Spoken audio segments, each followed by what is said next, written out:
Hi everyone, my name is Samantha and welcome to my YouTube channel, Sewing in Switzerland. So I'm here today with the full team potatoes and unlike yesterday's video, they're a lot more sleepy today, so that's a win-win. So today I wanted to look at sewing gadgets, but like the cheap sewing gadgets. Sewing gadgets if you've got a little bit of spare budget left in the month and you're thinking, what can I purchase to elevate my sewing or just make my sewing life easier? And these are all kind of, there's five. I've got five that I think are staples in my sewing room. And they're five that you can pick up for honestly under 20 quid, I would say, for sure. I mean, there's always going to be other options that are way more expensive but do kind of the same thing but maybe in a fancier or easier way. So we're going to look at the cheaper sewing gadgets today and things that, you know, have really helped certainly my sewing journey and just made things a little bit easier, you know. So let's get straight into it. So I've got five today. Fortunately, my sewing skills are much better than my IT skills. Instead of printing the names, because I always print out, you know, just headings of things that I want to talk about so I don't like miss anything. Instead of printing out the names of the gadgets that I just wanted to go through, I have instead printed out the links to like websites. So I don't know what I'm doing. So, first one, let's have a look. Number one is actually probably the most boring, but also the most useful. So it's a seam roller, and it kind of, you know, you can actually put them in the freezer, and if you've got like a hangover or you suffer with headaches, you can just kind of roll it as well. So it's definitely multi-purpose. Stick it in the freezer, roll your forehead, yeah. So there's a seam roller. It's just kind of a little plasticky thing with a little roller on the end. I'll put a picture up, which is what the links were for, so that you can see like directly what it is. So the seam roller is great for things like armholes or, gosh, what have I done recently? I made a blazer recently, and where you turn out the corners and you've got like the lining and it can be quite bulky and you want to get that really crisp kind of right angle finish on the corners there, but you can't really get into it with an iron very easily because, you know, even with the small ones, they're still too bulky to get those seams really crisp. So this kind of I should have pulled it out. This kind of seam roller basically just, you can get right into the corners and on the armholes or anything on a curve. It's really easy to maneuver, so much easier than an iron. And it's even worth doing, you know, if you really need a very crisp finish, just seam roll it and then go over it with the iron so that you're not kind of catching any, you know, seams where they get kind of pressed and they fold over themselves. So it's really great for that. So I do really recommend the seam roller. That for me is kind of an essential in my sewing kit, my sewing tool bag, if you like. Use it almost on every project, I would say now. So I do recommend that one. It's also good if you've got like really small seams, you know, like you've got shoulder seams, maybe you've got a facing in there and it's all a bit like fiddly. It's really great for those fiddly ones where you don't want to use a big bulky iron. So yeah, seam roller. Not very exciting, but definitely an essential. So the next one I've got on my list, on my URL list, is this Eyelet hole making plier thingamabob is what I would call it. So this is like a set of pliers, and you can kind of see from the picture that it's the end of the pliers have got like two holes, and you can buy them like, so I think the best one personally is Prim. It's metal and it's really sturdy, so it's like not going to snap on you or anything like that. And it's really great for making eyelets or like, you know, holes in things if you're not familiar with that yet. say if you wanted to make a corset and you wanted to do the lace up back, or gosh, even just a pair of jogging bottoms, you know, with the drawstring, you can make like little holes with this eyelet machine, and it just adds a real professional finish. You know, you get that little metal ring, so it's all more secure. Your seams aren't going to pull away or anything like that. The threads from the hole that you've made aren't going to, you know, fray. So it's really great. It's also fantastic. I've used it recently for making a very unusual item. I've been making a horse, not a coat, but like a cover to go on top of a saddle for like protection for my landlady. So I've made loads of eyelet holes in there to like thread cording through and just kind of keep that super secure. So yeah, so the cheapest one, I would say these prim ones. I would recommend the prim ones over perhaps some of the other sewing, you know, haberdashery companies, because the prim ones are a lot more sturdier, but they can be really stiff. I do actually have to get my husband to do it because I find it quite difficult to really get the oomph that you need to make these holes. So they're about 20 quid. They come with these like little attachments that you basically pop into the top of the pliers. So if you're not familiar with it, you know, like if you've got a screwdriver and it's got the detachable heads, it's kind of like that. So you just pop in these little metal ring things, and then one will make the hole, and you switch it for another one that then holds the eyelet, and then you clamp it again and push it in again. And that's what makes that little eyelet thing, the little eyelet ring there. So they're about 20 quid. They can be quite stiff if you've got like mobility problems. I do have to get my husband to help with those.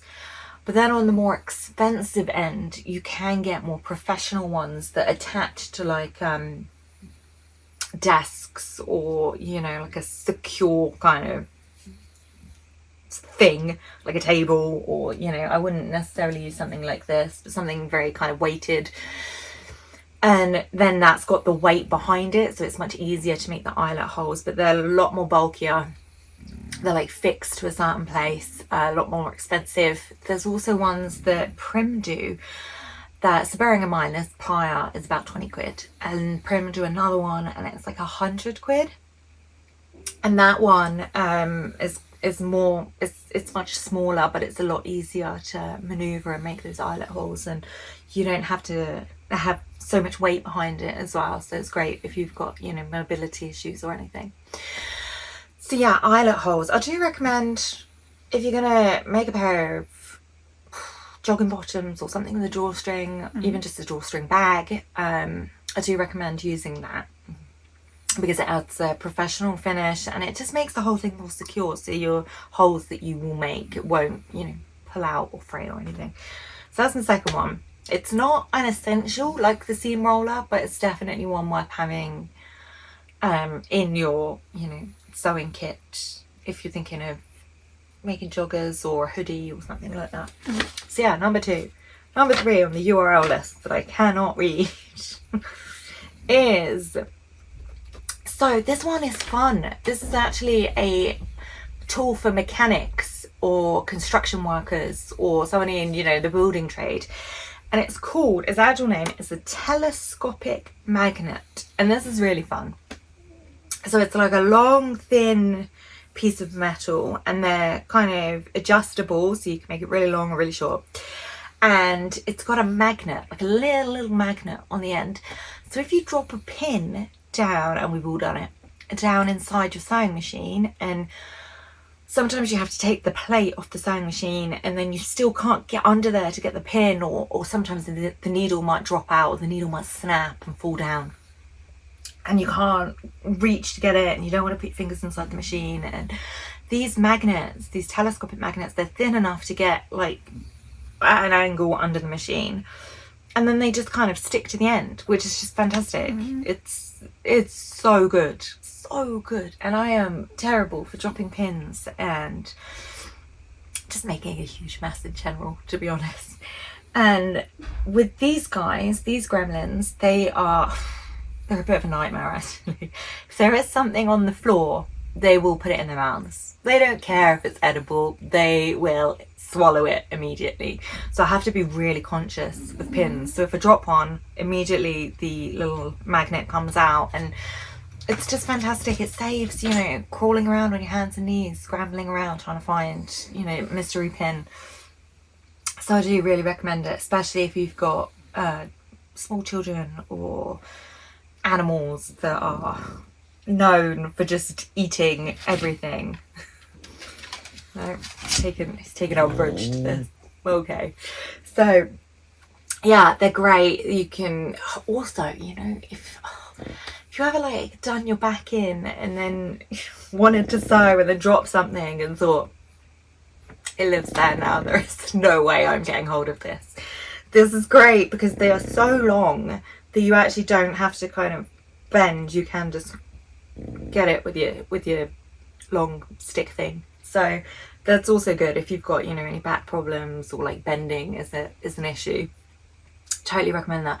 You can actually get them honestly for about £7, so even under a tenner, which is fantastic. And again, it's not like necessary, but that said, I use it all the time. I reach for it all the time. It is peace of mind knowing that I can drop something, drop a pin, and then this will just find it super quickly. So yeah, I recommend that. But it's what mechanics use and building workers use, construction workers. If they drop something, you know, like under the hood where the engine of a car is, you can tell I don't really know a lot about cars, you know, the thing. So yeah, recommend that one. So the next one, right, I saw recently, this is what made me make this post, I saw recently someone on Instagram was raving about this gadget. And for me, it's not something that I need, so it's not something that I use. I don't know if it's something that would even save me time, actually. This is the only one that I don't own because I haven't seen a need for it. But it's a portable bobbin winder, which looks really cool, to be fair. It's like a little box, it's very technical, a little box, and you put your thread in one side and your bobbin in the other, and then you just kind of line it all up and it winds your bobbin up. And basically the point of it is that you don't need to take the thread spool off your machine to then, you know, if your bobbin runs out, to then wind your bobbin up. It does it all separate, so then you can just put your bobbin in without having to unthread your machine. But for me, that one kind of feels like it's making a problem out of something that isn't a problem. It takes maybe 30 seconds to, I don't know if anybody else has a different machine and it takes a lot longer, but it takes me maybe 30 seconds to just thread the machine, and away we go again once we've, you know, wound the bobbin. So it's maybe not solving a problem that I necessarily have.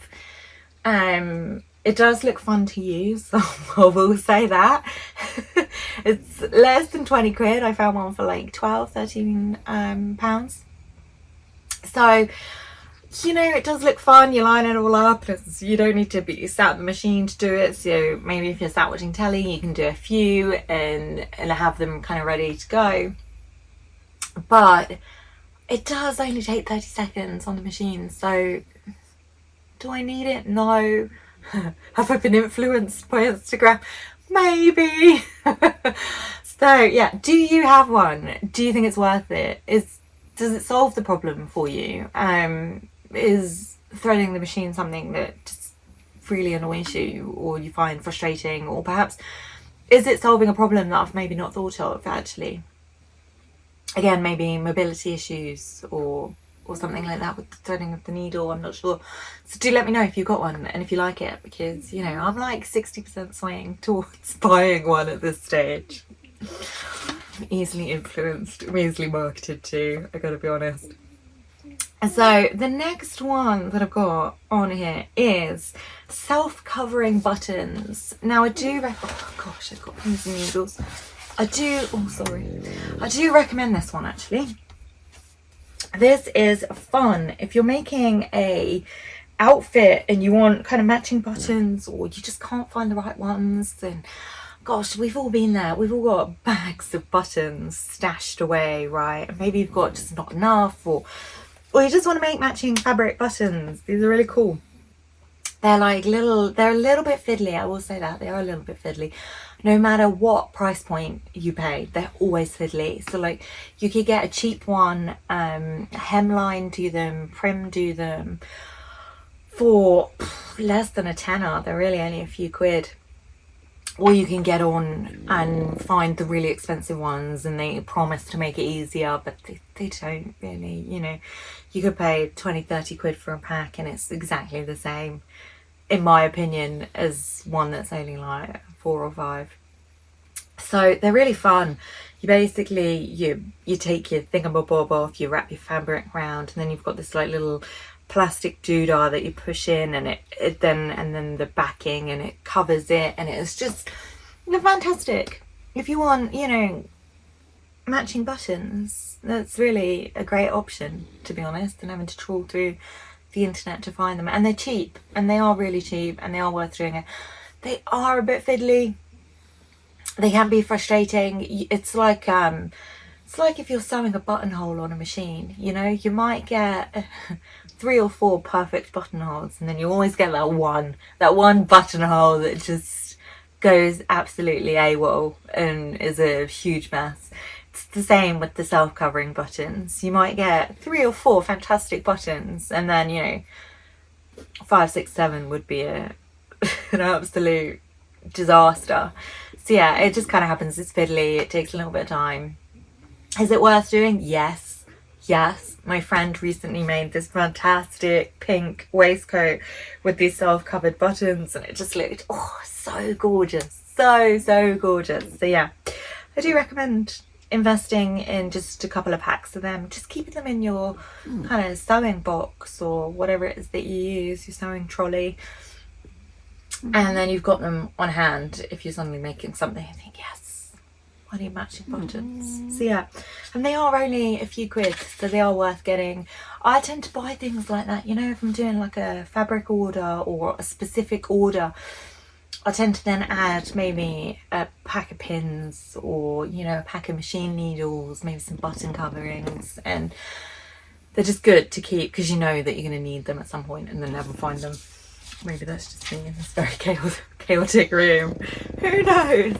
So last on my list, these are really top 5 super cheap gadget options. You know, we could do a part 2 easily with another 5 sewing gadgets. I can think of at least 5 off the top of my head, and then maybe we could even do a separate one where it's like expensive sewing gadgets, so we can go through some of the higher price point things and whether they're really worth it. I'm happy to invest in that video. My husband's gonna watch this back and say no more sewing gadgets. All of the sewing gadgets. So the last one on my list is a nice one. Bias binding maker. So I was never sold on these. They're like little pieces of, how would you describe it? A little piece of metal. Sometimes you can get plastic ones, and they kind of look like half a belt buckle.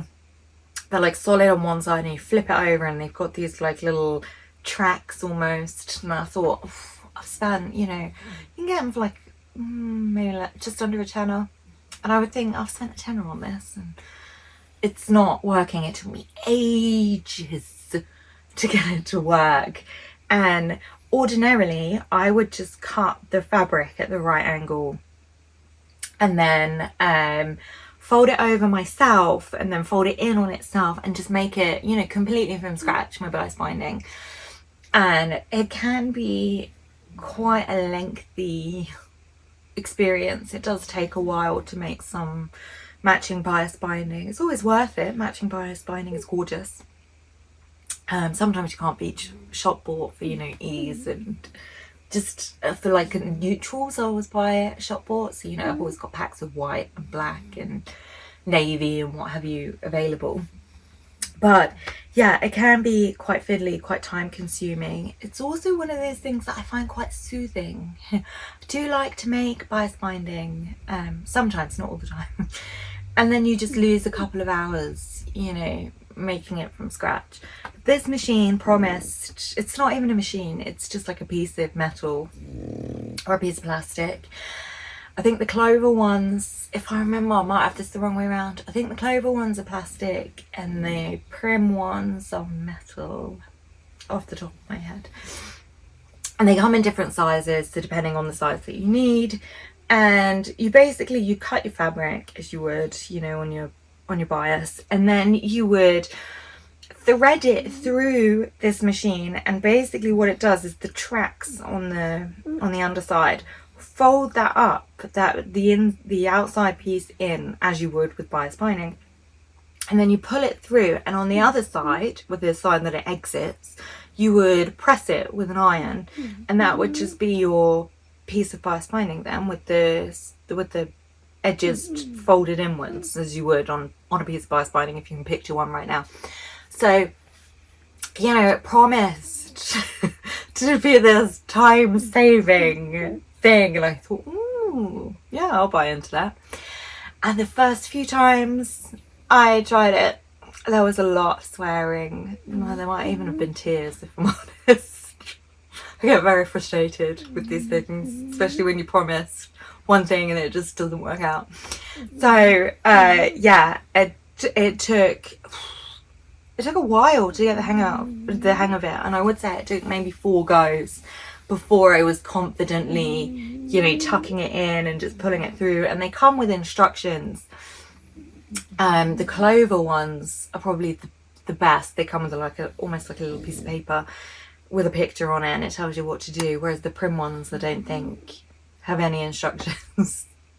So yeah, it can be fiddly, and it will take a little bit of time. It can be quite frustrating to learn how to do that. Not even learn, like, you're not really learning a huge skill with it, you're just kind of working out how it goes and the speed to pull it through as well. And yeah, it takes a little bit of time to get the hang of it, but once you do get the hang of it, oh, it's wild. I've made loads just because I can at this point. So yeah, you line it up and then it pulls through, and it does make it easier. Maybe not like hugely time saving. It saves maybe a bit of time. Certainly saves some of the pressing time for like the second knot when you fold it over. But yeah, I do recommend having one if it's something that you're thinking, oh, yeah, I make a lot of bias binding and all that pressing is a bit frustrating.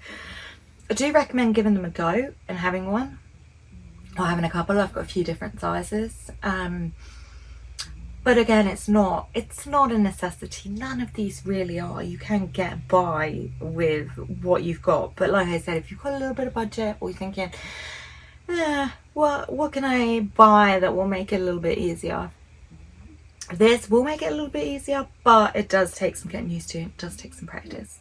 So those are my top 5 budget-friendly sewing gadgets, which I think are pretty cool. They're not particularly technical. They're just great to have around the sewing room, to be honest. They're like really great, useful things to have available to you. They won't change your sewing, but they might certainly make it a little bit easier. So what do you think? Do you have any of these? Do you love them? Do you hate them? Do you have a favourite sewing gadget where you're thinking, nah, Sam, you're missing something really crucial here? Let me know in the comments. I love seeing what everybody thinks and having a chat about them. I am actually still catching up on comments from the Telly and the Buttons SD video. There were some interesting, there was a lot of really great feedback actually, and there were some comments that I received directly that were a bit mean, that made me a bit, not apprehensive, but a little bit unsure with replying. So it's taken me just maybe a couple of weeks to get back into the swing of things and get used to like sitting down and replying, and just kind of, you know, avoiding the comments that or messages. I got some DMs on my Instagram that were maybe a little bit mean. So yeah, I'm just working through replying now, so you might get a reply from me and it might be a little bit, you might be thinking, Sam, I haven't written to you, but it might be like a couple of weeks ago or so forth. So yeah, bear with me, thank you. So yes, it's been lovely to talk to you all. I can't wait to hear from you. Thank you so much. If you liked this video, do please like and subscribe. It makes me very happy to get the little ding and it says, you know, someone has subscribed to your channel, and it's a really great feeling actually. And I do really love our discussions and our chats about things. So thank you very much from me and Team Potatoes. I wish you all a wonderful day, and I hope you get some sunshine. We have terrible storms here, so yeah, wishing you a little bit of sunshine and some great coffee. Thanks so much. Bye.